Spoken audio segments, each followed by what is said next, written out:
In this 19th century house in Tayport, Scotland, photographer Joseph McKenzie lives in near isolation. McKenzie is a living legend. He is an unusual witness to the violent events that shook Northern Ireland, bringing the province closer than ever to civil war.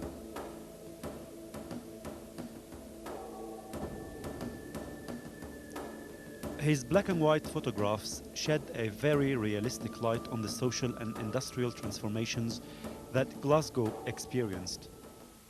The dark images evoking depression were criticized by some art critics and officials alike. Mackenzie's documentary style relies mostly on natural light to color people and places. He used various types of cameras. His topics range from portraits to nature to ugly industrial depression. The striking feature of his portraits is the gripping depth of the human feelings, captured without any extra artificial light or makeup to enhance whatever being revealed. Art critics and the lovers of the photographic art agree that Mackenzie's unique style puts him among the world's greatest photographers. Maybe because he draws for his subjects on his experience in life that, for him, was full of persecution and trouble from early childhood. My parents were very poor. My father actually was a clockmaker and quite a genius, and he had his own company, but he was robbed, he was betrayed, and he fell into poverty.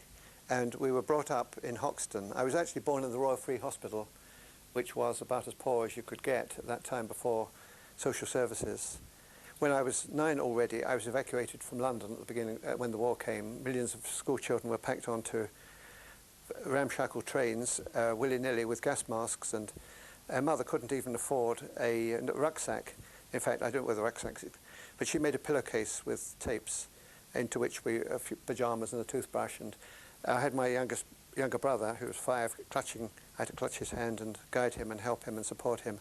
And later, of course, my schooling was greatly inhibited, and in the 50s, I was in the Royal Air Force. I'd joined the Royal Air Force thinking that they would teach me photography.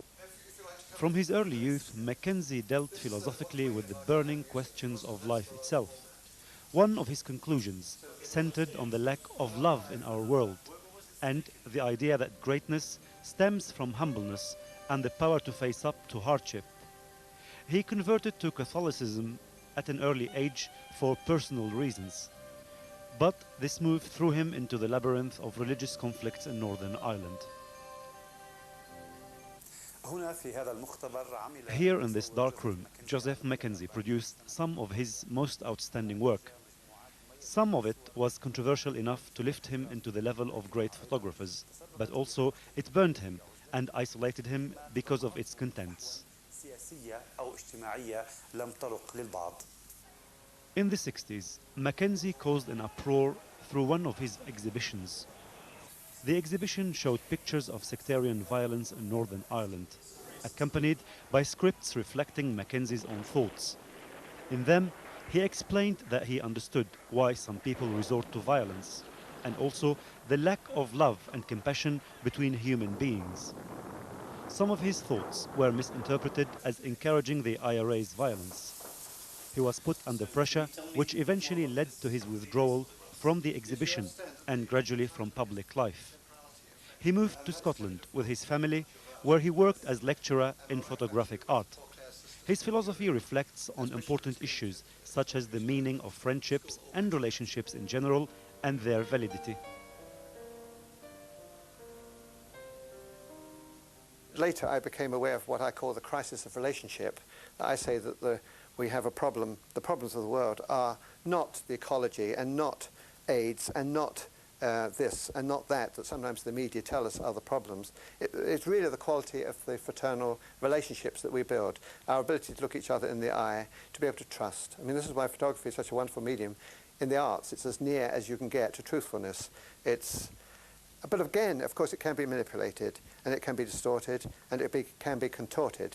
So we have it within our consciousness and free will to abominate or to use the thing generously and for the enlightenment of mankind.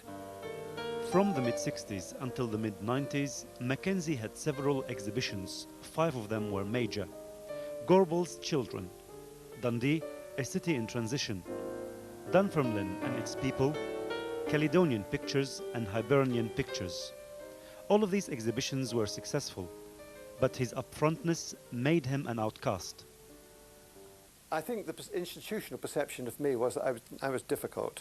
And also, you see, in Scotland you have a natural reticence. The Scot of himself will say he's dour.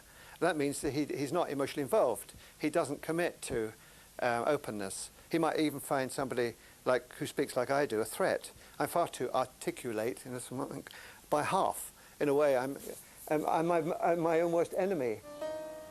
Joseph McKenzie might be his own worst enemy. His pictures were described as being dark, sad, and not reflecting any hope. But still, they remain controversially beautiful for the simple fact that after nearly 4 decades of some of the Gorbals' pictures, they still provoke anger in certain circles in Scotland. The Gorbals' Children, with their immense sense of misery, revealed social sides of Scotland most people thought they did not exist. The Gorbals' Children visit the memory of John McKenzie to return to him the respect that is long overdue. Tony El-Khoury for Away From Politics in Scotland.